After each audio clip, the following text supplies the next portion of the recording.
লোকে বলে আজব শহর ঢাকা, কথাটা আসলে সত্য। দেখেন এইটুকু একটু মাঠ, এর ভিতর টিম হচ্ছে 1 2 3 4 5 6 7 8 9 10 11 12টা। ক্রিকেট টিম হচ্ছে 5টা, ফুটবল টিম 7টা।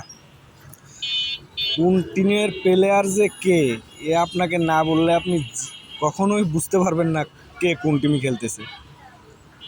ছেলেপেলেরা যে একটু মন খুলে খেলাধুলো করবে তার কোনো সুযোগই নাই। আর মাঠের অবস্থা দেখেন, একটু ঘাস বলতে নাই, ধুলা ধুলা ধুলা। তাহলে ছেলেদের মানসিক বিকাশ কি করে হবে, আর এরা কি হবে, একটু খেলা করবে তারও সুযোগ নাই।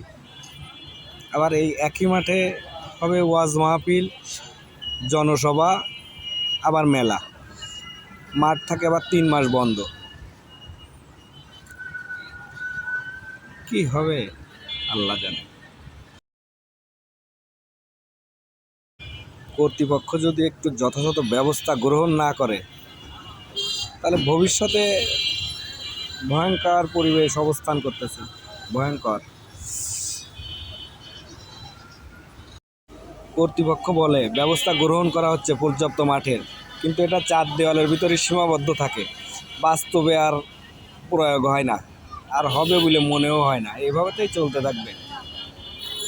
আবার পরবর্তীতে আমরা বলবো যুব সমাজ ধ্বংস হয়ে গেছে, মাদকাসক্ত হয়ে গেছে, নেশাখোর হয়ে গেছে, সন্ত্রাসী হয়ে গেছে।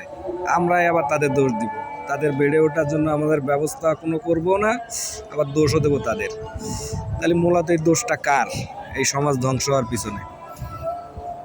সবাই যদি যার যার জায়গা থেকে সচেতন হয় তাহলে দেশটা কিন্তু এমনি এগিয়ে যায়, পরিকল্পনার দরকার হয় না, এমনি এগিয়ে যাবে। যার যেটুকু দরকার তাকে সেই সুযোগ সুবিধা দিলেই হয়ে যাবে।